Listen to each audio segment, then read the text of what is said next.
Saudações acadêmicas, meu nome é Sônia Kumaio e hoje eu vou fazer a apresentação da norma 9, que é referente aos inventários. Este trabalho está sendo feito sob a orientação do docente Abílio Simão Muxanga e, sem mais, vamos agora dar continuidade com a apresentação, com o desenvolvimento daquilo que é a norma 9. Na norma eu vou trazer alguns temas a apresentar, como é o exemplo primeiro, neste caso, do objetivo desta norma. Vou falar do conceito dos inventários, os exemplos de alguns inventários, o âmbito da aplicação desta norma. Vou falar da mensuração dos inventários, dos componentes do custo de inventários. Vou também trazer aqui os custos de transformação e também exercícios práticos para consolidar, neste caso, a compreensão desta norma. Esta norma, ela estabelece alguns princípios contabilísticos, assim para o reconhecimento, mensuração, valorização e divulgação dos inventários nas demonstrações financeiras. E o objetivo desta norma é garantir que os inventários sejam apresentados por valores fiáveis, por valores que sejam realistas, por valores que evitando assim a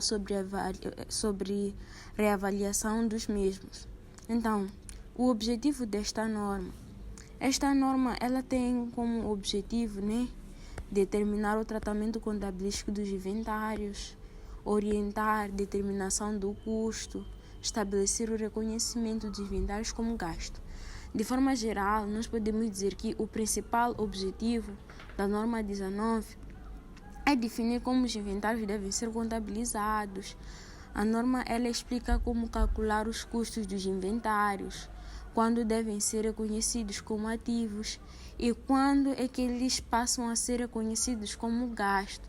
Assim, esta norma ela pode assegurar que os inventários sejam registrados de forma correta até o momento, nesse caso da venda, ou até o momento do consumo. De uma forma simples, o que seriam os inventários? Os inventários são ativos. Então, como é um exemplo de mercadorias para revender, produtos em curso, produtos acabados, matérias-primas, matérias consumíveis. Então, nós podemos dizer que os inventários, eles são bens que a empresa possui para vender ou bens que a empresa possui para vender ou utilizar na produção. Então, numa empresa comercial, por exemplo, nós podemos encontrar principalmente mercadorias para revenda. Numa empresa industrial, nós podemos encontrar mais matérias-primas que vão ser usados para produtos em cursos e também para produtos acabados. Então, esses materiais consumíveis utilizados na prestação de serviços também podem ser considerados ou são considerados inventários. Um exemplo concreto de uma padaria. Nós temos uma padaria que, para produzir o pão, nós sabemos que ela precisa ter farinha, precisa ter açúcar, precisa ter fermento. Então, todos esses materiais são inventários, porque eles são utilizados, neste caso, para a produção do pão. Essa norma, ela aplica-se para todos os inventários. Então, a norma 9, ela aplica-se à maioria dos inventários, como é o contrato de construções, instrumentos financeiros, ativos biológicos. Então, no entanto, existem algumas exceções, como é um exemplo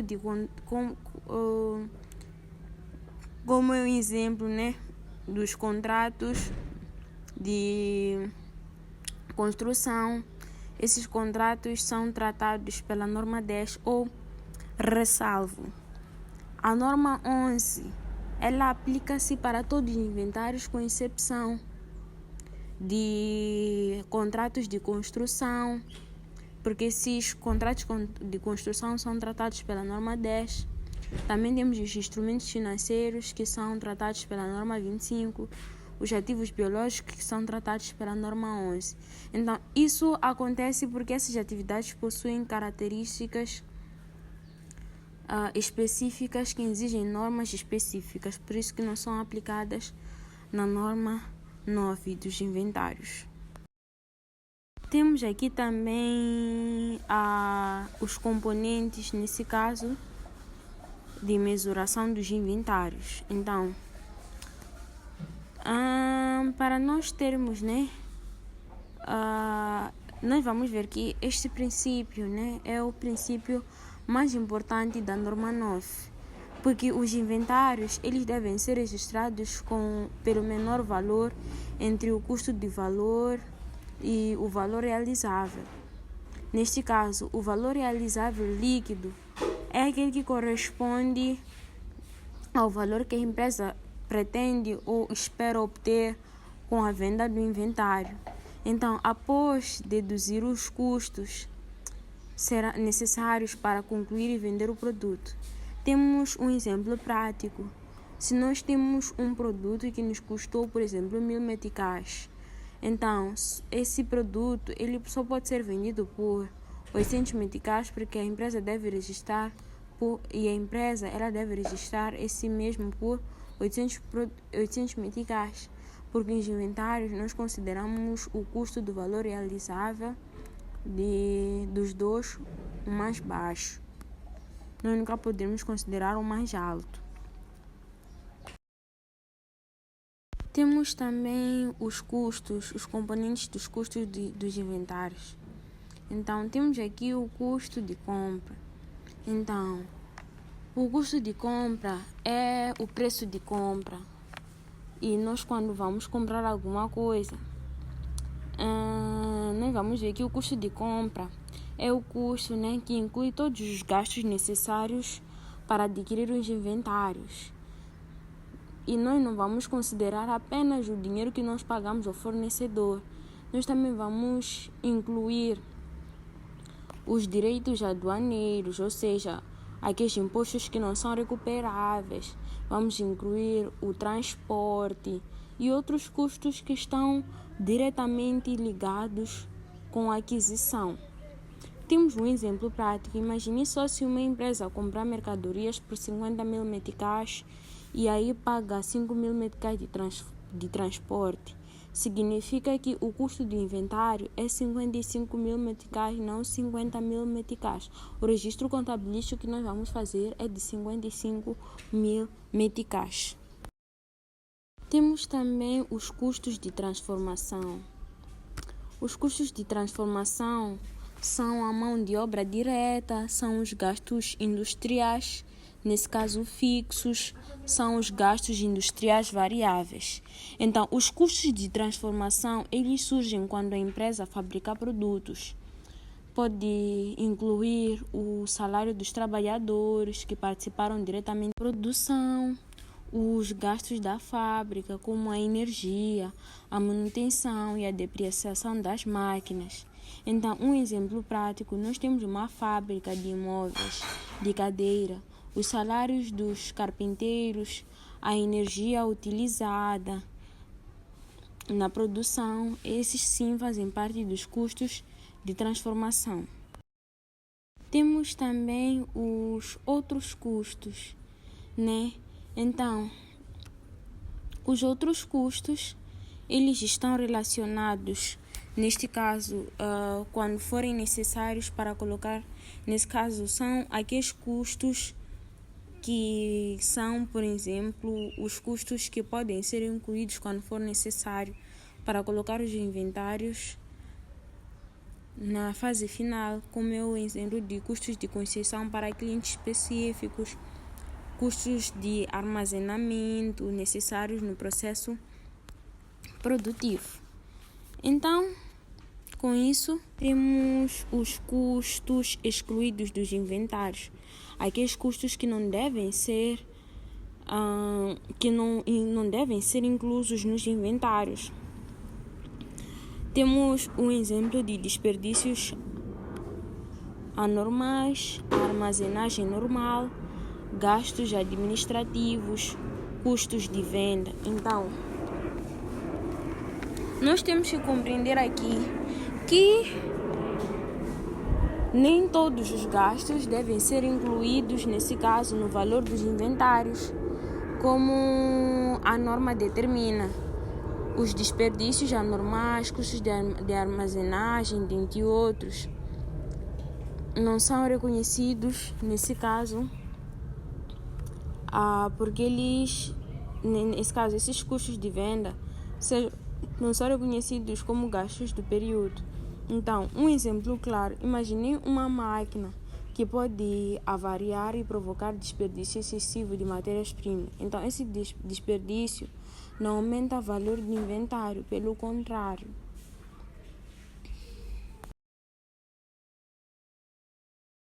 Temos também as fórmulas de custeio.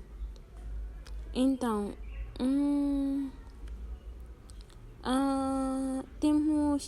temos que identificar, por exemplo, primeiro, que a norma 9 ela permite 3 métodos principais para calcular o custo de inventários. Primeiro, nós devemos fazer a identificação específica, que é usada para bens únicos. Temos o critério FIFO, segundo, que assume que os primeiros produtos comprados devem ser os primeiros produtos vendidos. Temos também o custo médio ponderado, que calcula uma média dos custos de aquisição. Temos também situações que podem reduzir o valor realizável líquido, em que também vamos ter técnicas de mesuração, e situações que também podem fazer com que o valor realizável líquido também pode ser diminuído, como é o exemplo da danificação dos ativos, a armazenação. Deve-se ter em conta tudo isso para os inventários. Uma situação clara, vamos dar um exemplo dos produtos danificados. Aqueles produtos que nós já vemos que esses produtos aqui estão danificados. Então, claramente que eles vão ser uma perda para nós. Porque se nós quisermos vender, nós não vamos vender pelo justo valor. Nós vamos ter que reduzir esse valor. Tem produtos obsoletos, tem queda de preços de venda. Imaginei só se eu comprei um produto no mês passado que me custava 50 meticais e hoje esse produto vem com uma subida. Suponhamos que ele sobe para o preço de compra a 60 meticais. E, no entanto, ou nesse caso, ontem eu comprei a 50, mas hoje eu vou ter uma queda considerável desse produto, porque o preço que eu comprei ontem e no mercado hoje já baixou, e esse produto pode correr riscos de não ter uma saída rápida. Nesse caso, no âmbito de eu estar a vender esse produto. Aumento de custos de acabamento. Imagine só se eu já tinha estimulado que esse produto vai valer a esse valor. Só que por algumas situações acaba havendo um aumento inesperado no custo de produção. Então, também tem produtos fora da moda, aqueles produtos que não vão com a autonomia, nesse caso do mercado hoje em dia. Não é aquilo que as pessoas querem. Então, todos esses itens podem fazer, neste caso, o meu produto ter um valor realizável e também pode causar danos, neste caso, para os inventários ou danos para a produtividade, tendo em consideração os inventários que eu tenho na minha organização. Aqui também temos a reversão por imparidade. Então, a reversão por imparidade, ela pode ocorrer assim, quando, por exemplo, o valor realizável, o valor líquido aumentar. Então, nós sim podemos ter reversões, podemos ter perdas, podemos ter quebras de inventários. Então, imaginem só se uma perda, o valor líquido aumentar, a perda anterior reconhecida pode ser revertida. Então, quando os inventários são vendidos, o seu custo é reconhecido como um gasto no mesmo período em que o rédito, venda e da venda reconhecida também não são reconhecidos como gasto, ou seja, perdas por imparidade ou quebras por perda de inventários.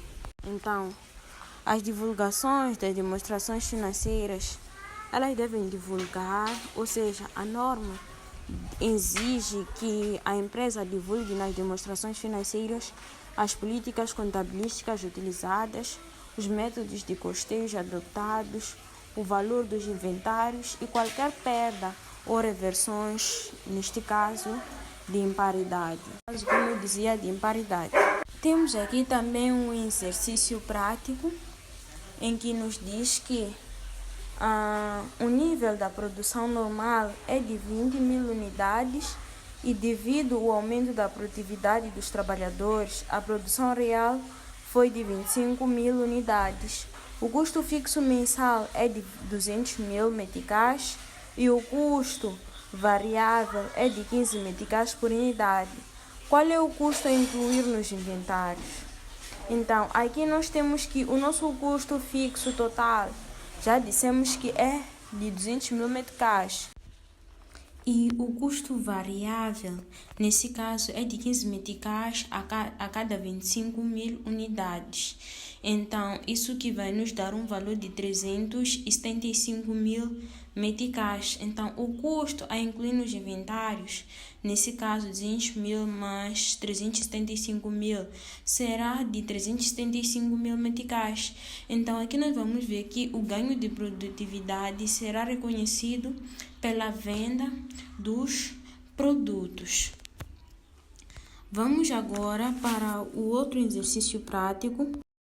Temos aqui que as perdas por imparidade, uma empresa firmou um contrato para a produção e venda de um produto. O preço acordado foi de $1 milhão norte-americanos e o prazo para entrega foi fixado em 2 meses, na data da celebração do contrato. A taxa de câmbio era de 1 a cada metical, nesse caso, um metical era meticais, um meticais em dólar, nesse caso, a cada $1, 1,32. Então, a empresa decidiu não cobrir o risco cambial. O preço do custo estimado então, a empresa decidiu não cobrir o preço do custo estimado em 650.000 meticais. Aqui diz que na data de balanço, a produção encontra-se em curso, não se prevendo desvios significativos face ao custo estimado. O valor dos produtos e trabalhos em período é de 450.000 meticais e na mesma data a taxa de câmbio é a seguinte: 1 a cada meticais, 1,62. Então perguntam se existe algum lançamento contabilístico a efetuar. Então nós estamos a dizer aqui que esta empresa, em conclusão, durante o estudo desta norma, eu pude concluir que a norma 9 ela assegura para que os inventários eles sejam registrados e apresentados de uma forma prudente e fiável. No entanto, a norma 9 ela parte do princípio fundamental da norma é que os inventários eles devem ser mensurados pelo menor valor entre o custo de valor realizável líquido e garante assim que os ativos não sejam sobreavaliados e que as demonstrações financeiras sim reflitam a realidade econômica da empresa. Então, a norma 9 ela também protege a qualidade da informação financeira, porque ela assegura que os inventários eles devem ser avaliados com prudência, devem ser avaliados com transparência, devem também ser avaliados com aquilo que é a fiabilidade. E assim sendo, podem, de forma genérica, geral, contribuir para uma tomada de decisão mais segura, neste caso pelos utilizadores das demonstrações financeiras. E também no decorrer, no desenrolar desta norma, eu pude entender ainda sobre um ressalvo, neste caso, dos tipos de custo médio, né? Os tipos de custo que são usados para, nesse caso, as fórmulas de custeios utilizados na norma 9 é que o custo FIFO, que dita que é o primeiro a entrar e é o primeiro a sair. Ela considera que os produtos adquiridos primeiro são os primeiros a serem vendidos. Assim, o inventário final ele fica valorizado pelos custos mais recentes. Então, a vantagem de usar esse custo é que esse custo reflete melhor o atual dos inventários quando os preços vão subir. Então, aqui não vamos ter aquela situação de ter um valor, não vamos ter muito aquela situação de, por exemplo, se há oscilações no mercado. Imaginem que esse produto que eu comprei hoje para revender custa a um preço de 50 meticais. Então, se, por exemplo, eu deixo aquele produto, suponhamos, dentro do meu armazém por 1 mês, 2 meses, sem tirar para vender, se amanhã houver oscilação do preço, eu poderei ter uma perda, porque nenhum comprador vai aceitar comprar a um preço alto em mim, não porque eu não esteja injusta. Eu fui justa, porque aquilo que eu comprei era sobre aquele valor. Estimei o meu lucro, estimei a venda para poder obter lucro sobre aquele valor de compra para revender. Então, no mercado, as pessoas, por isso, essa norma, ela usa mais este método. Então, sobre o método custo médio ponderado, então, custo médio ponderado, né, ele consiste no valor total dividido, neste caso, pela quantidade total. Então, nós aqui primeiro calculamos o preço médio de todas as compras realizadas. Então, por causa deste tipo de cálculo, nós podemos ter uma especificação de reduzir oscilações que são provocadas pelas variações de preço e os mais utilizados na empresa. Nesse caso, o custo médio ponderado são os mais utilizados nas empresas. E esta foi a apresentação de mais uma norma referente, neste caso, à norma 9, que trata ou reflete acerca dos inventários.